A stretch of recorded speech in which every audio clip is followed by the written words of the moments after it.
안녕하세요. 밤라디오 민준에 오신 것을 환영합니다. 40대 초반의 여자입니다. 날씨가 좀 나아지나 싶더니 또다시 더위가 기승을 부리고 있네요. 에어컨을 3개 틀어놓고 시원한 커피 한 잔 마시는 이 순간이 참 행복하게 느껴지는 계절이에요. 며칠 전 친한 언니와 함께 오랜만에 고깃집에 다녀왔어요. 오랜만에 만나 수다 떨며 맛있는 고기를 먹으니 정말 행복했어요. 그런데 우리 테이블에 불판을 갈아주던 아르바이트생이 정말 어려 보이더라고요. 아직 고등학생 같아 보이는 앳된 얼굴에 깡마르고 여린 소녀를 보니 제 어린 시절이 떠오르면서 괜스레 마음이 찡해졌어요. 학교에서 열심히 공부해야 할 나이에 무슨 사정으로 이곳에서 일하고 있을까 싶기도 하고 제 10대 시절이 주마등처럼 스쳐 지나갔어요. 저 역시 그 소녀처럼 어렸을 때부터 여러 가지 일을 하면서 지냈거든요. 고깃집에서 숯불 알바, 전단지 붙이기, 공장에서 박스 정리하기 등등 10대에 할 수 있는 아르바이트는 거의 다 해봤던 것 같아요. 그래서 돈 벌기 힘들다는 걸 일찍 배웠고 돈의 소중함도 어렸을 때부터 알게 되었어요.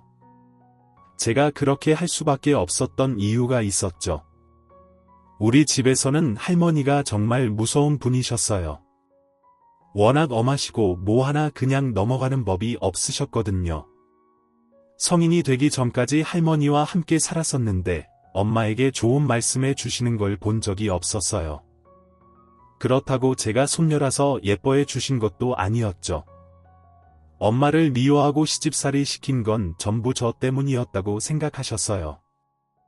며느리가 아들을 낳아주길 바라셨는데 딸인 제가 태어나서 할머니의 심통이 더 단단해졌죠.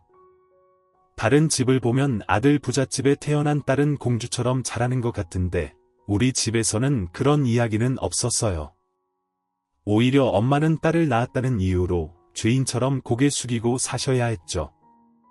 그래서 저 또한 할머니에 대한 좋은 기억은 거의 없어요. 항상 같은 시간에 아무 말 없이 식사를 하시고 반찬이나 국이 입맛에 맞지 않으면 엄마를 심하게 혼내시는 모습만 평생을 봐왔으니 좋은 기억이 있을 리가 없었죠. 엄마가 뭘 그렇게 잘못했는지 모르겠지만 엄마는 늘 혼나셨고 그런 엄마를 바라보며 가슴 졸이던 때를 잊을 수 없네요. 한 번은 할머니가 이렇게 말씀하신 적이 있었어요. 제 나이가 그때 7살인가 8살인가 했는데도 지금까지 생생하게 기억나요. 점쟁이한테 갔더니 너한테 악기가 붙어서 아들이 나와야 할 자리에 내가 나왔다고 하더라. 지금 그 악기를 쫓지 않으면 내가 우리 집안의 대를 끊으려고 들어온 악기가 된다고 해서 정말 소름이 돋았다고 하시면서 당장 다음 주부터 나랑 같이 기도하러 다녀오자고 하셨어요. 어린 저는 악기라는 말이 무슨 뜻인지 정확히는 몰랐지만 엄마에게 엄청난 상처를 주는 말이라는 건 알 수 있었어요. 그래서 그런지 엄마도 저를 미워하셨어요. 엄마가 혼나는 건 다 저 때문이라고 생각하신 것 같아요. 밤에 할머니가 일찍 잠드시면 엄마는 몰래 천장에서 소주를 꺼내 마시고는 술에 취한 목소리로 너 때문에 내가 이 고생을 하고 있다 는 말을 자주 하셨어요. 아주 어릴 적이지만 엄마의 술주정은 제게 상처였고 마음 한켠에 아픈 기억으로 남아있어요. 그런 와중에 우리 아빠는 항상 꼭두 새벽에 출근하시고 모두 잠들었을 때 퇴근하시니 아빠에게 기댈 수도 없는 환경이었죠. 다른 집을 보면 딸들은 엄마랑 애착이 깊다고 하잖아요. 그런데 그건 저에게는 그저 남의 이야기였어요. 어린 시절 저의 소원이 있다면 다른 친구들처럼 엄마랑 다정하게 손을 잡고 장을 보거나 길거리에서 떡볶이를 사 먹는 그런 소소한 경험을 해보는 것이었죠. 친구들은 학교가 끝나면 엄마가 학교 앞에서 데리러 오기도 했는데 저희 엄마는 한 번도 그런 적이 없으셨어요. 엄마 손을 잡고 하교하는 친구들을 보면서 얼마나 부러웠는지 몰라요. 어릴 적 기억이 하나 떠오르네요. 제가 초등학교 1학년 때였어요. 엄마가 몸살이 심하게 걸리셨던 적이 있었어요. 그런 엄마를 챙겨준 사람은 저 하나밖에 없었죠. 할머니는 노인정 친구들을 만나러 가셨고 집에 있었다고 해도 아픈 엄마를 보살펴주지 않았을 거예요. 아빠는 일 때문에 항상 바빴으니까요.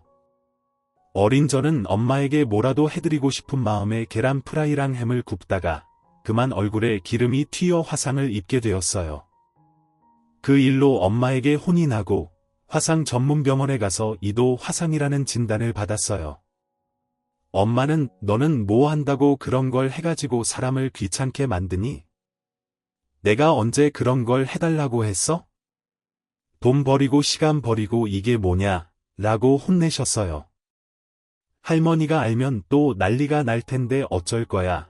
라는 말까지 하셨어요. 그렇게 엄마와 저는 일주일에 한 번씩 1시간 반이나 걸리는 병원에 다녀야 했어요. 오가는 길 내내 엄마에게 혼나고 욕을 먹었죠. 하지만 저에게는 그 병원에 가는 시간이 참 행복했어요. 엄마와 단둘이 버스를 타고 한참을 걸으며 마치 다른 친구들처럼 엄마와 친하게 지내는 기분이 들었고 사랑받는 느낌도 들었거든요. 사실 저는 엄마의 관심을 받고 싶어서 일부러 다친 적도 있었어요. 일주일에 한 번밖에 없었지만 엄마와 함께하는 시간은 저에게 평범한 삶을 살게 해주는 소중한 시간이었거든요. 그러던 중 제가 10살이 되던 해에 엄마는 동생을 임신하게 되었어요. 엄마는 동생을 임신했을 때부터 몹시 불안해하셨어요. 아마도 또 저 같은 딸이 태어날까봐 그랬겠죠. 할머니와 함께 주말마다 절에 가서 기도를 드리셨고 밤마다 물을 떠놓고 어딘가에 간절히 기도하셨던 모습이 기억에 남아요. 그런 엄마와 할머니를 보면서 저는 여자로 태어나는 게 정말 쓸모없고 죄인 것 같다는 생각을 했었어요. 그렇게 태어난 동생은 다행히도 남동생이었어요.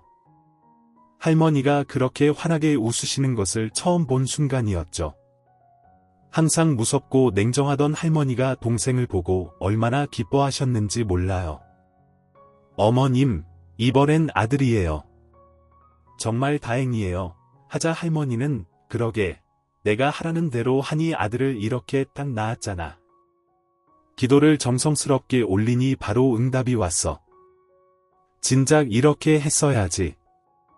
이제 우리 집도 드디어 체면이 서는구나. 아이고, 장하다 우리 장소운. 이라고 말씀하시며 동생을 떡두꺼비 같다고 하며 항상 웃으며 안아주셨어요. 그 모습을 보면서 내가 갓난아기일 때도 저렇게 안아주셨을까? 라는 생각을 해봤지만 그럴 리 없다는 걸 알았기 때문에 더 이상 생각하지 않기로 했어요. 그런데 동생이 퇴원한 후부터 엄마는 저에게 완전히 신경을 끄셨어요. 엄마, 나 내일 준비물이 있어서 준비물 값 좀 주면 안 될까요? 라고 물어보면 우리가 지금 돈이 어디 있다고 나한테 돈을 달라고 해? 그런 건 내가 알아서 해야지. 지금 학수 때문에 엄마가 얼마나 정신없는지 안 보여? 라고 답하시곤 했어요. 엄마, 죄송해요. 제가 신경 쓰이게 해서. 앞으로는 알아서 할게요. 내 손을 덜어줄 생각은 않고 게으름만 피우다니 얼른 들어가. 이 말이 너무 익숙했어요. 그래서 준비물을 사야 하거나 돈이 필요하면 밤늦게까지 잠을 안 자고 있다가 아빠가 퇴근하면 몰래 조금씩 타서 썼어요. 사실 무관심은 괜찮았지만 저를 더 힘들게 한 건 따로 있었어요. 저는 집 안에서 모든 생활을 정말 조심조심하며 지냈어요. 제 때문에 동생이 울기라도 하면 엄마와 할머니에게 모진 말을 들어야 했거든요. 동생에게 피해를 줄까봐 항상 두려웠어요. 하지만 아기들의 행동을 예측하기란 정말 어렵잖아요. 그래서 동생이 울까봐 돌 때까지 제대로 안아본 적도 없었어요. 야단 맞고 싶지 않았거든요. 그러다 제 탓으로 동생이 울거나 피해를 주게 되면 잡히는 대로 물건이나 손이 날아왔어요. 너, 엄마가 그러지 말라고 몇 번을 말했어? 얼른 저리 떨어져. 계집애가 어디서 우리 장순한테 저리 가지 못해. 이래서 여자는 조심해야 하는데 그러지를 못해서 어머님 정말 죄송해요. 제가 주의를 여러 번 줬는데도 저러네요. 다신 못 그러게 할게요. 저는 집에서 가장 최하위의 인간이었어요. 항상 남동생을 가장 우선으로 생각했고 저는 그냥 자비를 하는 사람 정도로 취급받았어요. 제가 태어나면서부터 봐왔던 그 모습들 때문에 남동생은 점점 크면서 저를 자기 아랫사람으로 생각하게 되었어요. 저를 무시하는 일이 일상이 되었죠. 원하는 게 있으면 엄마에게 저를 욕먹게 해서 얻어내는 걸 말을 시작하면서부터 했던 것 같아요. 그게 아마 4~5살 때쯤이었죠. 너, 나를 그렇게 꼬집으면 어떡해? 엄마, 누나가 나를 괴롭히고 여기를 막 때렸어요. 이 기집애가, 너 지금 제정신이야? 너 학수가 어떤 애인지 몰라서 그러는 거야? 어디서 장순한테 그따위 행동을 해? 네가 이 집에서 쫓겨나고 싶지? 저는 속으로 저 어린애가 어쩜 저렇게 영악하고 야갔을까 라는 생각을 했어요. 이런 일이 계속 반복되다 보니 저는 집을 하루라도 빨리 나가고 싶었고 가족의 곁을 떠나고 싶었어요. 이런 걸 가족이라고 불러야 한다면 차라리 가족이 없는 게 나을 수도 있다고 생각했죠. 그런데 더 큰 문제는 제가 중학교에 올라가던 해 엄마가 너는 남동생의 뒷바라지를 해야 한다 며 공부를 그만두고 계속 아르바이트를 하라고 강요하신 거예요. 지수가 여자가 공부해봤자 무슨 소용이 있어? 절대 그런 거 없어. 엄마 봐. 학수가 나오니까 그렇게 잔소리하던 너희 할머니도 이제는 엄마한테 별말 안 하시잖아. 여자는 그냥 시집가서 남자 잘 보필하고 아들 낳으면 그게 최고야. 학교에서 알려주는 건 다 거짓말이야. 그러니까 너는 이제부터 아르바이트 하면서 동생 뒷바라지나 할 생각해. 공부 같은 건 할 필요 없어. 알겠어? 선생님이 그러는데 여자도 공부 열심히 하면 시장도 되고 대통령도 될 수 있다고 했어요. 저도 다른 애들처럼 용돈 받으면서 지내고 싶어요. 뭐? 이게 지금 엄마가 하는 말을 어디로 들은 거야? 학교에서 공부 열심히 하면 여자가 이것도 할 수 있고 저것도 할 수 있다고 가르쳤다고? 그런 거 전부 거짓말이라니까. 이게 자기 애미 말은 못 믿고 어디서 버릇없이 말대답만 배워와서는. 지금 생각해보면 엄마가 그런 말을 할 때 그냥 가출이라도 해서 집을 나왔어야 했는데 엄마의 관심을 받고 싶어서 그저 엄마가 시키는 대로 할 수밖에 없었어요. 사실 14살, 15살밖에 안 되는 아이가 무슨 힘이 있어서 엄마에게 끝까지 대들 수 있겠어요. 엄마는 제가 밤늦게까지 일하고 오면 가끔 수고했다는 말을 해주셨는데 그 말이 그렇게 좋았어요. 엄마가 제 고생을 알아주고 인정해준다는 느낌을 받았거든요. 하지만 엄마는 제가 알바비를 받아오면 지회를 탁탁 세워보고는 제게 이러셨어요. 너 어디서 월급 받은 거 중간에 가로챈 거 아니야? 왜 이렇게 평소보다 금액이 적은 것 같지? 지금이라도 솔직하게 말하면 용서해 줄게 정말 아니에요. 엄마 제가 그런 짓을 했을 리가 없어요. 저번 달보다 6시간 정도 일을 덜 해서 그런 것 같아요. 제가 어떻게 엄마 돈을 가로챌 생각을 하겠어요? 저번 달보다 왜 6시간이 적어졌지? 설마 또 친구들이랑 놀다가 그런 거야. 엄마가 그런 애들이랑 굳이 어울려 다니지 말라고 했지. 여자는 어차피 시집가면 친구들이랑 다 인연 끊기게 되고 그냥 남일 뿐이야. 친구들이랑 많이 어울리지 마. 엄마는 제가 친구랑 어울리는 것조차 쉽게 허용하지 않으셨어요. 여자 인생에서는 남편이 가장 중요하고 남편만이 여자를 살리는 유일한 존재라는 사상이 뿌리 깊게 박혀 있으신 분이었거든요. 친구들을 사귀어봤자 결국엔 다 인연을 끊긴다면서 어울릴 필요가 없다고 하셨어요.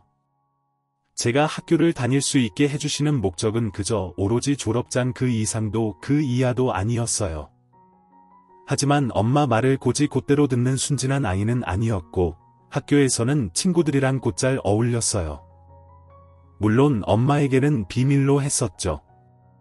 아무튼 엄마께서 저에게 저런 말을 하실 때면 정말 친엄마가 맞기는 한 걸까 하는 생각을 했었어요. 하지만 또 그런 엄마를 마냥 외면할 수 없었던 게 할머니한테 내내 시달리는 엄마가 불쌍하게 느껴지기도 하고 그냥 친엄마가 아닐지라도 저는 엄마라는 존재가 필요했었거든요. 엄마가 너무 싫다가도 그래도 있다는 것 자체에 마음의 안식을 느끼기도 하고 하는 양과 장점을 느꼈었죠. 시간이 흘렀고 저는 여차저차 고등학교에 진학을 했어요. 엄마는 실업계 학교를 가서 바로 취업할 생각을 하라고 했지만 저는 고집을 부려서 인문계 학교로 진학했죠. 그런 저를 보면서 여자가 공부해서 뭐 어디다 쓰려고 그러느냐며 또 온갖 욕을 하셨지만 저는 그냥 공부하고 싶었거든요. 알바를 하면서도 새벽까지 공부해서 손을 놓지는 않았어서 공부는 곧잘 하는 편이었어요. 수능도 꽤나 잘 본 편이었고요.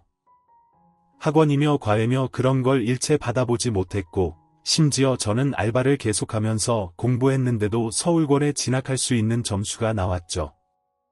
저는 너무너무 대학교에 가고 싶었어요.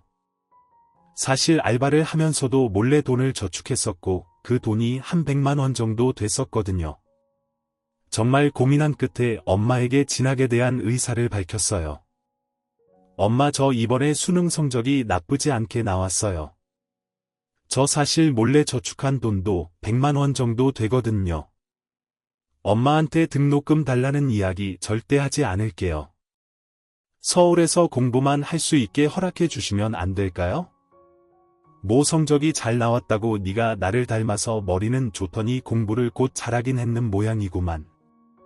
근데 서울에서 대학 나오면 여자 인생이 뭐 그렇게 좋아질 것 같은 환상을 버리는 게 좋을 거다. 이게 다 너를 생각해서 애미 된 도리로 해주는 말이야. 내 말 무슨 말인지 이해했지? 대학 진학은 아서라 꿈도 꾸지 않는 게 좋을 거야. 상고 진학했으면 진작에 돈 벌고도 남았을 시간인데 그까지 수능 공부한다고 지금 시간 버리고 돈 버리고 이게 뭐니? 내가 허락해주는 건 인문계 진학 가지고 대학 공부는 절대 안 돼. 아, 옆집 아줌마한테 들었는데 길 건너에 있는 공장에서 격리 구한다더라. 거기 곧장 취업하면 돼. 그리고 모아둔 100만 원은 어서 이리 가지고 와. 아, 네 동생 이번 달에 학원 보내주는데 보태야. 엄마, 그렇지만 저도 하고 싶은 게 있어요. 저한테도 하고 싶은 걸 할 수 있는 기회는 주셔야죠. 대학만 생각하면서 힘들게 모은 돈인데 그것까지 전부 반납하고 싶지는 않아요. 이게 지금 내가 하는 소리를 어디로 들은 거야? 더 듣고 싶지 않아. 그 돈 당장 여기 가져다 놓고 내가 하라는 거기 그냥 들어가서 돈이나 벌 생각을 해. 알겠어. 저는 당장에 집도 떠나고 하고 싶은 공부를 하겠다는 일념으로 고등학교 3년의 시간을 버텼어요. 서울에 가서 저 혼자 자유롭게 사는 상상만을 10,000번도 더 했을 거예요. 학교에 가기만 하면 등록금을 버는 게 아무리 힘들어도 다 견디면서 지낼 수 있을 것 같았거든요. 근데 역시나 엄마는 집에 손을 벌리지 않겠다고 하는데도 여자인 제가 공부하는 것에 대해 절대적으로 반대를 하셨어요. 자기 말을 듣지 않으면 머리를 다 밀어버리겠다고 하시는 통에 어쩔 수 없이 엄마가 말한 그 공장에 취업을 하게 되었어요. 그 사이 저보다 공부도 못하고 수능 성적도 잘 나오지 못한 친구가 제게 들어가고 싶었던 대학의 턱걸이로 합격을 해서 서울 생활을 하는 걸 봤는데 그걸 보고 얼마나 울었는지 몰라요. 제가 대학을 포기했기 때문에 그 친구가 합격할 수 있었던 것 같아서 마음이 정말 아렸어요. 그렇게 들어간 회사에서 매달 제 생활비를 제외하고는 집에 돈을 가져다 줬어요. 엄마는 제가 벌어다 주는 돈으로 동생에게 뒷바라지를 해주었는데 집에서 너무 오냐오냐 자란 녀석은 온갖 사고를 치는 양아치로 자랐어요. 용돈을 주는 저에게 한 번도 고맙다는 말을 들어본 적도 없었죠. 제게 살가운 말 한마디라던가 아픈 때 걱정된다는 말 한 번 없었어요. 그러니까 그 값 30만 원이 없어서 나만 학교에서 이게 뭐냐고 학수야 좀만 진정해봐. 엄마가 구해다 줄게. 맨날 집구석에서 탱자탱자 놀기만 하는데 엄마가 어디서 돈이 있다고 그래. 네 누나한테 부탁하면 돼. 그러니까 너무 화내지 말고 일단 침착해봐. 너 이러면 엄마만 또 할머니한테 된통 혼난단 말이야. 누나는 이 집에서 하는 게 도대체 뭐야? 용돈이라도 쥐꼬리만큼 주면서 누나 노르든 또 하고 싶은 거냐 별거지 같은 게 하고 다니는 꼴을 보면 그냥 산 거지가 따로 없어. 너 지금 누나한테 뭐라고 그랬어? 똑바로 말해봐. 이게 어디서 괜히 옆에서 아들 심기 건드리지 마라. 넌 됐어 빠져 어디서 끼어들어서 말을 얹어. 엄마는 동생에게 싫은 소리 한 번은 할 수 없게 했어요.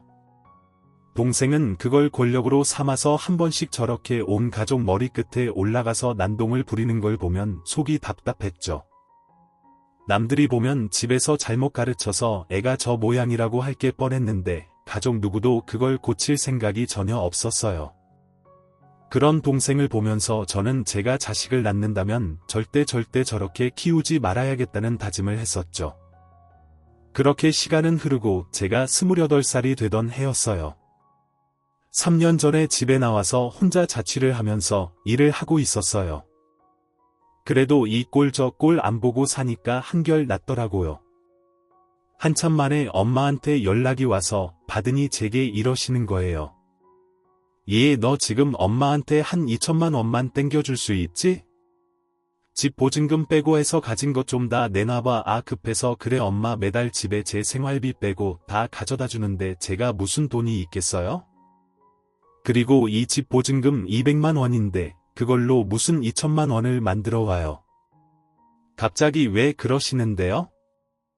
자세한 건 알 것 없고 그럼 네 이름으로 대출 좀 받자. 오늘 당장 아무 은행에 가서 대출 받아다가 2천만 원 좀 만들어 와라.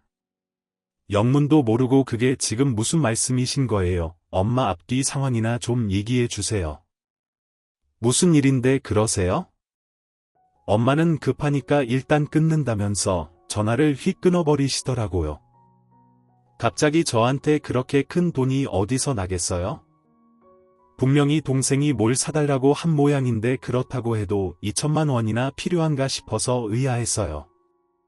만약 그런 거라면 절대 해주고 싶은 마음이 없었거든요. 사실 갑작스럽게 돈을 요구하신 게 한두 번이 아니었어요. 불쑥 전화해서 300만 원만 달라고 하거나 500만 원만 달라고 하는 경우가 있었거든요. 그럼 저는 학수한테 그렇게까지 다 퍼주기만 하면 안 된다고 했지만 엄마는 듣지도 않으셨죠? 몇 번 돈을 해주긴 했지만 제가 당장 2천만 원이나 되는 큰 돈이 어디 있겠어요? 이번엔 금액이 좀 커서 도대체 뭘 사달라고 한 거길래 이러나 싶었어요. 그리고 그 주 주말에 오랜만에 집에 갔는데 동생은 보이지 않고 집안이 초상집 분위기인 겁니다. 엄마는 울고 계시고 할머니는 끙끙거리면서 몸져 누워 있는 겁니다. 아빠는 그런 할머니 앞에서 손을 붙들고 뭐라고 말씀하고 계시고요. 등골이 서늘한 게 무슨 일이 터졌구나 싶었어요. 저는 놀라서 울고 있는 엄마에게 이게 대체 무슨 일인지 물었어요. 그게 말이지? 네 동생 학수가 어제 소년원에 들어갔어. 불미스러운 사고에 여자랑 연루되는 바람에 억울한 우리 아들만 소년원에 들어가게 됐어. 어쩌면 좋니? 그 가여운 애를 아니 소년원이라뇨. 그게 무슨 말이에요? 뭘 어쨌길래? 그래요? 피해를 입은 건 우리 아들인데 지가 피해자라고 빡빡 우기는 년을 합의금이랍시고 1억을 달라고 하더라. 근데 우리가 그 큰 돈이 어딨니? 네 아빠가 대출 끌어다가 어떻게 5천을 해결하고 내가 대출 끌어다가 3천은 해결했는데 2천이 모자라 그런 거야. 그래서 내가 너한테 부탁했는데 그것도 다 물거품이지 뭐. 우리 애는 어떡하니? 이제 그럼 그 전에 저한테 3500씩 달라고 했던 건 다 무슨 돈이었어요? 그것도 학수가 사고 쳐서 상대방한테 합의금으로 나간 돈이었어. 네가 도와줘서 몇 번은 크게 안 번지고 막을 수 있었는데 아무튼 이게 뭐라니? 우리 아들 불쌍해서 어쩌면 좋아. 그 착한 애가 소년원에서 밥이나 제대로 먹고 있을지는 세상에. 그럼 지금까지 저한테 달라고 했던 돈이 죄다 학수가 사고치고 그거 막으려고 합의금 마련해 달라고 했던 거예요. 그리고 이번에도 별수 없이 소년원에 가지 못하게 하려고 돈을 달라고 한 거고요. 저는요. 제가 벌어서 가져다 드린 돈으로 매달 학원비로 쓰이는 줄 알아서 그래도 공부는 열심히 하고 있나 보다 했는데 이게 다 무슨 일이에요? 제가 지금껏 어디에서 무슨 짓을 한 녀석한테 돈을 쓰고 있었냐고요. 의이씨 그게 지금 중요해. 그리고 너 말 함부로 하지 마. 할머니 들으시면 난리 나는 거 몰라서 그래.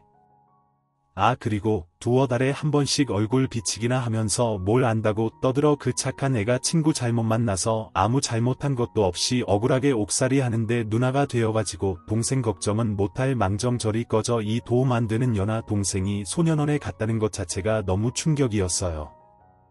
그리고 그동안 제가 피땀 흘려서 벌어다 주는 돈이 그런데 쓰였다는 걸 알게 되고 정말 온몸에 소름이 쫙 돋는 거예요. 그런데도 엄마는 제 동생이 무조건 피해자라고 동생은 착하고 아무것도 모르는 애라면서 울고 있는데 정말 기가 찬 겁니다.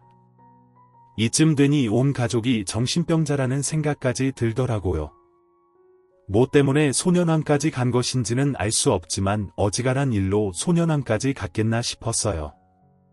그동안 합의금으로 전전한 인력까지 알게 됐으니 들을 것도 없었고 더 제 귀를 더럽히고 싶지 않아서 그대로 집을 빠져나왔어요. 그리고 다짐했어요. 이 집구석과의 인연을 모조리 끊어내겠다고요. 더 이상 이렇게 양아치 같은 놈을 위해서 돈을 벌고 싶지 않았어요. 저는 가족들 몰래 서울로 거처를 옮겼어요. 가진 돈이 너무 없어서 고시원으로 첫 거처를 잡았었죠. 그리고 서울에 취업을 해서 낮에는 사무실에서 일을 하고 밤에는 야간 알바를 하면서 악착같이 돈을 모았고 1년 만에 고시원을 빠져나와서 저만의 작은 원룸을 하나 얻을 수 있었답니다. 엄마는 제게 전화를 하셨지만 절대 받지 않았어요. 그러면서 가끔씩 문자를 보내왔는데 호적에서 파내겠다. 지 밖에 모르는 악마 같은 년. 내가 너 같은 악마를 낳고도 미역국을 먹었다 등등 입에 담기 힘든 말들을 보내왔죠. 그러다 돈이 필요하면 요구욕을 하면서 돈을 보내오라고 그랬어요. 그 돈이 어디에 어떻게 쓰이는지 알게 된 이상 미치지 않고서는 더 이상 호구짓을 하지 않았어요. 엄마는 그렇게 생난리를 쳤지만 저는 모질고도 독하게 마음먹었던 것이었기에 3년 정도 연을 끊고 지냈어요. 저의 목표는 오로지 지금보다 조금 더 넓은 집이었어요. 3년째까지 야간 알바를 계속하면서 지내고 있었거든요. 그런데 참 웃기게도 그런 저에게 호감을 보이는 사람이 있었어요. 옆 부서의 대리님이었는데 제가 처음 입사했을 때부터 저에게 관심이 있었다는 거예요. 다정하고 따뜻한 그에게 끌리게 되었고 저희는 다소 갑작스럽게 연인이 되었어요. 처음으로 누군가한테 대가 없는 사랑을 받는 게 그게 참 어색하고도 생경하더라고요. 그 사람은 저를 너무나도 품어주었고 2년간 사랑을 듬뿍 받으면서 연애를 했어요. 이 2년 동안 저에게 한결같은 사람이었죠. 그렇게 식구들이랑 독하게 인연을 끊은 지 5년이 되던 해에 저는 남자친구와 결혼 이야기가 오가게 되었어요. 그의 부모님이 저를 많이 궁금해하신다고 하셔서 인사를 드리러 갔다가 정말 충격을 받았어요. 우리 아들이 그렇게 죽고 못 사는 아가씨구나. 얼마나 예쁜가 보자 했는데 정말 너무 예쁜 아가씨가 왔네요. 어쩜 이렇게 피부도 고와 그래도 아무렴 우리 엄마만큼 고울까? 아이고 저 눈구렁이 제가 저래요. 아가씨 부모가 자식에게 다정한 말을 뱉는 건 드라마에서나 있을 수 있는 일이라고 생각했었는데 아니더라고요. 남자친구의 집은 저희 집이랑은 완전 180도 다른 정반대의 분위기를 가진 집이었죠. 사실 처음에 남자친구가 결혼 이야기를 꺼냈을 때는 좋았는데 그의 집에 막상 와보니 망설여지게 되더라고요. 지난 2년간 연애를 할 때는 몰랐는데 남자친구네 집안은 알고 보니 사업을 하는 집이었어요. 저에게는 유통장사를 그냥 조그맣게 하신다고 했었는데 막상 그의 집에서 이야기하는 것과 살고 있는 집의 규모, 아버님이 운영하시는 회사 이름을 알게 되고는 생각했던 것 이상으로 너무 큰 사업이라 적잖이 놀랐었죠. 학력도 변변치 않고 그렇다고 집안이 좋은 것도 아니다 보니 내가 이런 집안의 사람과 결혼을 해도 되는 건지 너무 망설여지고 그럴 필요는 없지만 죄책감마저 드는 거예요. 집안 형편이 넉넉하지 못해도 가정이 화목하거나 하면 이렇게까지 주눅들고 창피하지는 않았을 건데 저희 집은 저를 너무나도 작게 만들고 있었죠. 그의 부모님은 저를 정말 진심으로 따뜻하게 대해주시고 결혼하면 살 집이랑 혼수 등등 이런저런 이야기들을 하시는데 조금 혼란스러운 기분이 들었어요. 그리고 한 일주일간 고민을 하다가 남자친구에게 솔직하게 말을 했어요.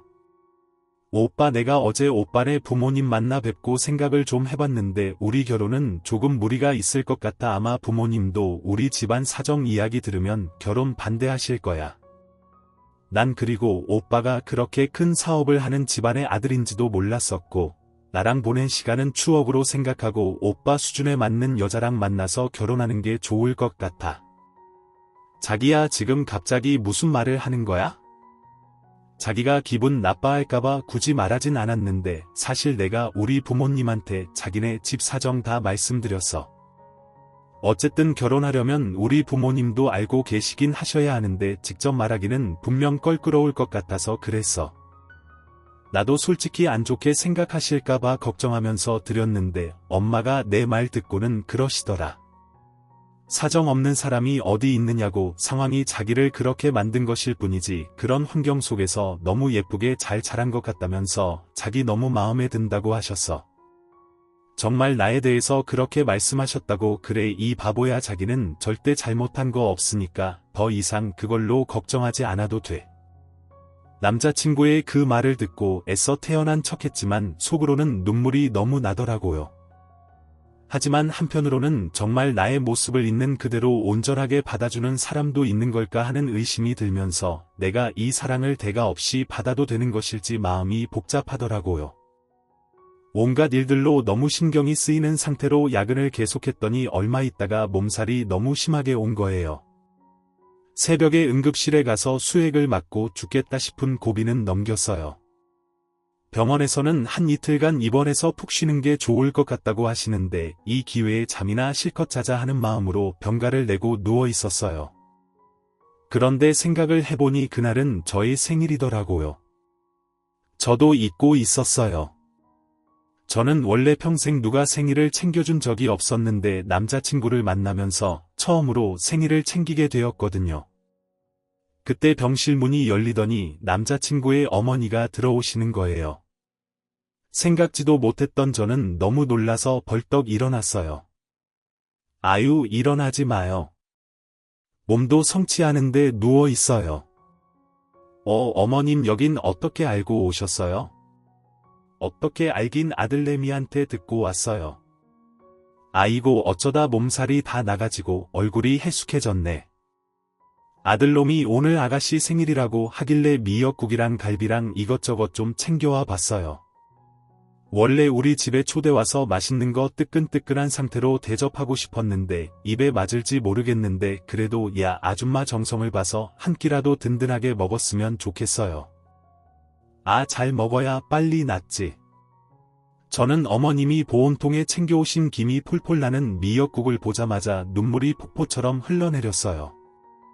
다른 사람이 제게 생일을 축하한다면서 미역국을 챙겨준 게 이번이 처음이었거든요. 미역국이며 갈비며 잡채까지 고태원인데도 불구하고 생일날 맛있는 걸 먹이고 싶은 마음에 바리바리 챙겨오신 그 정성과 사랑에 눈물이 났어요.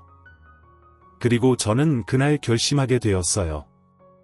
이 사랑에 대해 의심하지 않고 그와 결혼하기로요.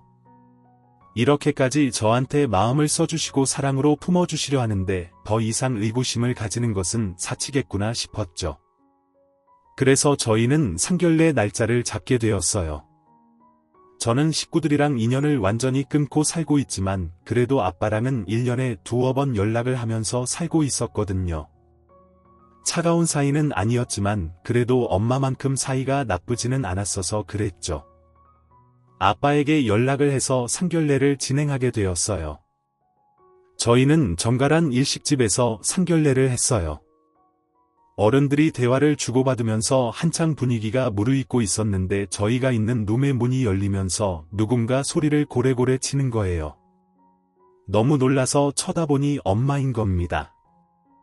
엄마가 여길 어떻게 알고 오신 거예요? 네 애비가 정장 쫙 빼입고 말없이 나가길래 어딜 가나 싶어서 따라와 봤더니 네 년이 여기 있더라. 이 년이 어떤 년인 줄 알고 며느리로 드리는 거예요. 내 딸년이지만 아주 쓰레기 같은 년이에요. 당신들 알기나 해줘. 저 사부인 일단 진정을 좀 해보세요. 아버님이 일어나서 말리셨지만 이미 눈이 돌아가 있는 상태라 말려지지 않았어요. 전현 아주 이기적이고 지밖에 모르는 악마 같은 년인데 저런 것이 집에 들어가면 배가 망신이에요. 내가 지금 당신들 다 살려주는 거야. 야 이년아 어디 너 혼자 그렇게 홀랑염 끊고 집 나가서 잘 먹고 잘 생각을 해. 이 파렴치한 기집애야. 아버님이랑 예비 신랑 둘이 안간힘을 써서 엄마를 룸 밖으로 데리고 나갔고 결국 식당 직원들까지 나서서 말렸지만 쉽지 않았어요. 한참을 신랑이 한 끝에 겨우 엄마는 아빠와 돌아가셨고 잠잠해졌답니다. 저는 정말 쥐구멍이라도 있으면 숨고 싶었어요. 저의 자존심 자존감 모든 것들이 바닥으로 곤두박질 쳐지고 이 결혼도 결국 여기서 끝이 나겠구나 싶었죠. 그런 엄마 아래서 자란 사람인 걸 모두 들켜버렸으니 소박마저도 당연하다고 생각했어요. 그런데 예비 시부모님의 반응은 너무나도 의외였어요. 그날 사부인 보니까 우리가 지숙이 너를 며느리로 드리기로 한 걸 정말 잘한 것 같더라. 너는 어쩜 그런 어머니 아래서 이렇게나 반듯하고 곱게 자랐니? 어디 바깥에서 내가 내 며느리 되래라고 자랑자랑이라도 하고 싶은 마음이더라. 지숙이는 정말 천년에 한 번 나올까 말까 한 아이야. 어쩜 그렇게 애가 침착하고 옳겠니? 여보 우리 아들이 여자 하나는 진짜 잘 골라왔어요. 아버님까지 한마디 거드시면서 말씀해 주시는데 눈물밖에 나지 않았어요. 그 꼴을 보고도 저와의 결혼을 찬성해 주시고 제 손을 잡아주신 겁니다. 내가 뭘 했어? 자기야 당신 사랑받기에 너무 충분하다고 그랬었지. 저희는 4개월 만에 준비를 해서 결혼을 해쳤어요. 결혼을 하고 나서는 살면서 처음으로 마음이 편안해졌어요. 저라는 사람을 믿어주시고 이 결혼을 강력하게 찬성해주신 어머님한테는 저 또한 며느리로서 잘하려고 노력했어요. 어머님은 심장 쪽에 질환이 있으셔서 주기적으로 병원에 다니셔야 했는데 차로 1시간 반 정도 걸리거든요. 매번 제가 어머님을 병원까지 모셔다 드리고 모시러 가면서 저희는 부쩍 가까워졌어요. 어쩌다 심장에 무리가 갔는지 여쭙다가 의외의 이야기를 듣게 되었어요. 어머님은 한참 전에 딸을 잃고 그 충격으로 심장으로 이어지는 혈류가 한 번 막혀서 죽을 고비를 넘긴 적이 있다고 하셨어요. 남편에게 여동생이 있다는 건 알고 있었는데 동생 이야기만 꺼내면 눈시울이 붉어져서 깊게 물어보지는 않았었거든요. 자식을 잃은 슬픔으로 병이 생긴 건 줄을 몰랐기에 놀랐고 한편으로는 먹먹했어요. 어머님은 제가 일찍 떠난 딸의 빈자리를 채워준다고 생각해 주시는 것 같았죠. 그래서 저 또한 더더욱 잘하려 애썼어요. 저희는 어디에 밥 먹으러 가기라도 하면 누구도 고부지간으로 보지 않았어요. 그만큼 친딸이랑 친엄마처럼 다정하게 지냈죠. 어릴 적에 그렇게 바라던 저의 꿈을 결혼해서 이뤄보게 되었어요. 남들은 시어머님이랑 있으면 불편하다고 하는데 저는 어머님이랑 수다 떠는 게 제일 재미있더라고요. 그런데 이 평온을 깨는 전화 한 통이 오더라고요. 친엄마라는 인간의 전화였어요. 제가 자기 전화를 계속 회피하고 안 받으니 문자로 내 인연 남편한테 전화 한번 해볼까 하고 협박을 하는 겁니다. 남편한테까지 못 볼 꼴을 보이고 싶지 않았던지라 전화를 받았더니 얘기를 좀 하고 싶다는 거예요. 저는 죽어도 신혼집으로 엄마를 오게 하고 싶지는 않아서 시댁 근처에 있는 카페에서 보았어요. 어머님이랑 몇 번 갔던 곳인데 조용하고 사람이 많지 않아서 엄마랑 있는 시간이 덜 창피할 것 같았거든요. 네가 결혼하더니 아주 때깔이 좋아졌다. 너 네 남편 집안이 그렇게나 좋던데 이 애미한테는 입 싹 닫고 있었더라. 지금 무슨 말씀을 하시는 거예요? 네가 돈 많은 남자 꼬시는 재주가 있는 줄은 몰랐는데 생각보다 대단하더라. 너 그 결혼 생활 계기할 생각은 추호도 하지 말고 한번 크게 당기고 이혼해. 너 그 능력이면 다른 돈 많은 남자 다시 꼬실 수 있어? 어디서 돈 냄새는 그렇게 잘 맡아가지고 어려서부터 돈돈하더니 엄마 지금 만나서 하자는 말이 고작 그런 거예요. 난 그 사람 그렇게 집이 여유 있는 줄도 몰랐었고요. 나중에 알게 됐을 때도 부담스러워서 결혼은 하지 말자고 한 사람이에요. 그런데도 저를 사랑으로 품어주신 분들한테 뭘 어쩌라는 건데요. 엄마 나이가 들면 사람이 좀 변하기라도 해봐요. 내가 아주 시집가더니 미쳐가지고 애미한테 발악을 하는구나. 빨리 네 시댁 등쳐서 돈 뜯어내고 다른 부자 남자 만나서 결혼할 생각해? 너 그동안 내가 키워준 값을 내야 할 거 아니야? 누가 나를 키워줘요? 난 혼자 컸는데 누구 하나 너한테 신경이나 써준 적 있냐고요? 이게 미쳤나? 어디서 큰 소리를 쳐. 그때 갑자기 뒤에서 다급하게 달려드는 발소리가 들리더니 이내 친엄마의 멱살을 잡는 거예요. 누군가 하고 봤더니 글쎄 저희 시어머님인 겁니다. 저는 너무 놀라서 벙쳐 있었는데 시어머님이 친구분들이랑 담소 나누려고 오셨다가 이 이야기를 전부 들어버리신 모양이었어요. 시어머님은 친엄마의 멱살을 잡고 흔들면서 갑자기 펑펑 우시는 겁니다. 저희 어머님은 절대 화를 내시거나 흥분하시는 분이 아니셨는데 정신을 놓고 우시는 걸 보고 너무 놀라서 어쩔 줄을 모르겠는 거예요. 야, 너는 지금 이걸 구경만 하고 있어? 지금 내 시어미가 나를 죽이려고 하잖아. 안 말리고 뭐 하는 거야? 야도 나고 돌대가리 같은 년아. 내 며느리한테 그딴 소리 짓거리지 마. 그러자 시어머님은 생각지도 못한 충격적인 이야기를 하시는 겁니다. 내가 당신이 어떤 사람인지를 알고도 우리 며느리 심선 굽고 반듯한 거 하나 보고 당신을 용서하고 참았는데 감히 내 며느리한테 그 따위 말을 해. 당신 하는 짓거리 보니까 그 파렴치한 당신 아들놈도 애미를 빼다 박았나 보네. 갑자기 어머님은 오열을 하시면서 제 남동생을 언급하시는 거예요. 순간 너무 놀랐어요. 엄마는 그 말을 듣고 자기 아들을 욕보이냐며 시어머니한테 달려드는데 어머님은 바닥으로 내동댕이 쳐져버렸어요. 저는 어머님한테 가서 일으켜 드리려는데 마음을 추스리지 못하시고 눈물을 하염없이 흘리시는 겁니다. 그리고는 믿을 수 없는 이야기를 하시는데 그 이야기는 듣고도 믿을 수 없는 충격 그 자체였어요. 어머님이 말씀하시는 사건의 전말은 이랬어요. 5년 전 제 남동생은 엄청난 중범죄를 저지르고 소년원에 갔는데 그때 남동생에게 피해를 입은 여학생이 남편의 여동생, 즉 살아있었다면 저희 아가씨였던 겁니다.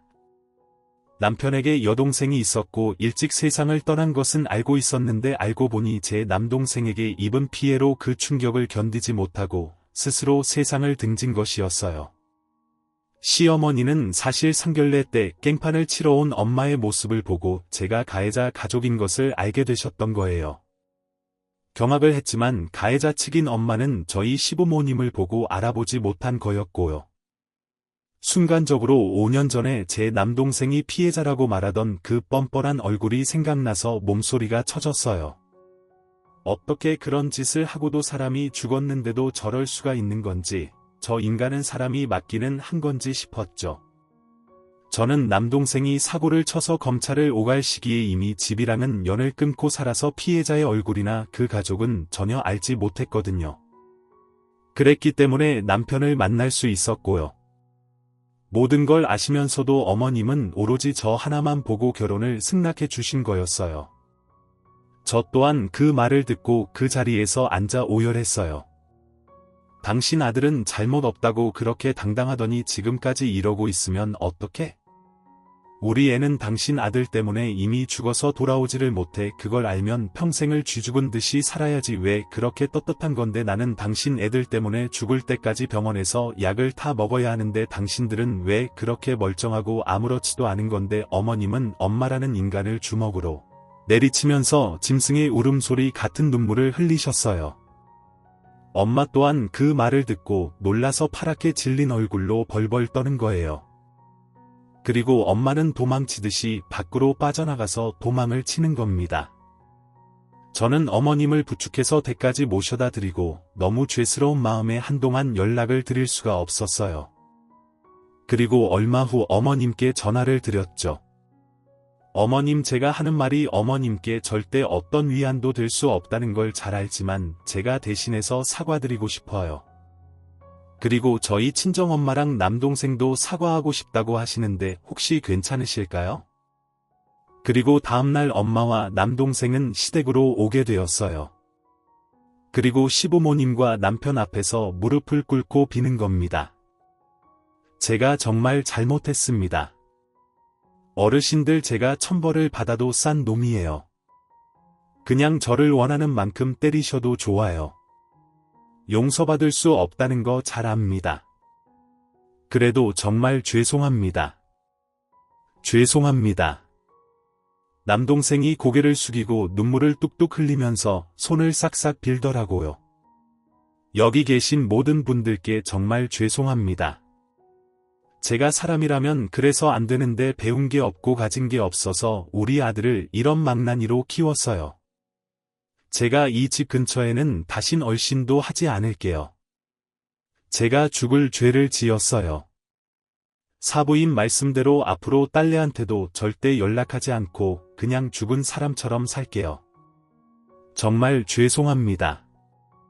엄마도 오열을 하면서 싹싹 비는데 남편이 남동생에게 달겨들면서 도대체 왜 그런 거냐고 주먹으로 치더라고요. 남편도 그런 사건이 있던 당시 유학생활 중이어서 엄마와 남동생 얼굴은 몰랐거든요.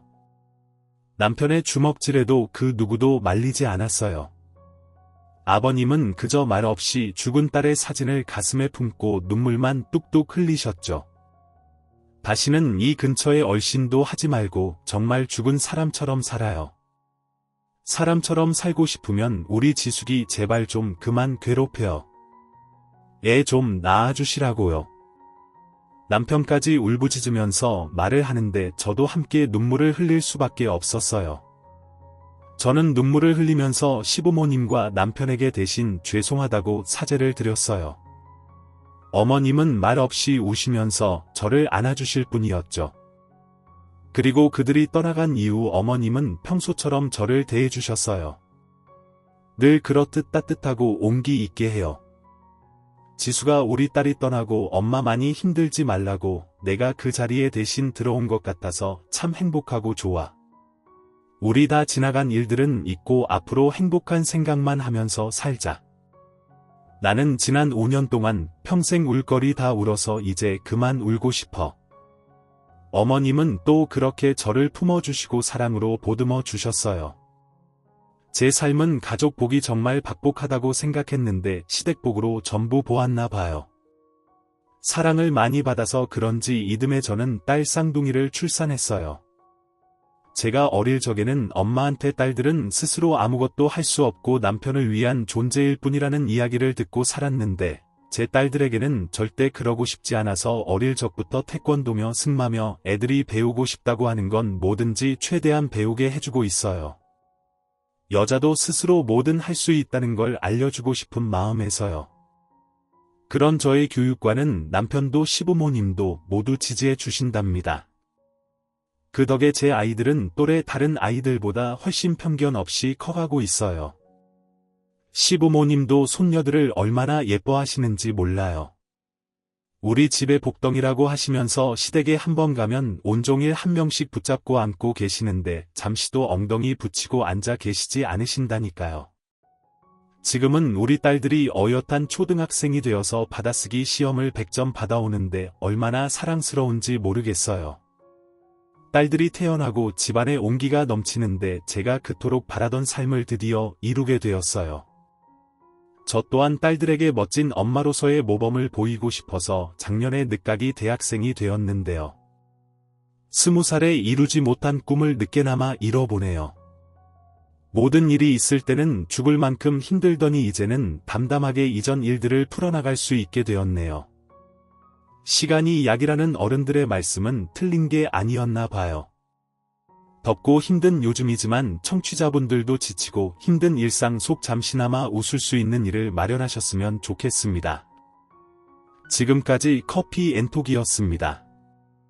오늘도 끝까지 함께해 주셔서 감사하고요. 저는 다음 영상으로 또 찾아뵙겠습니다.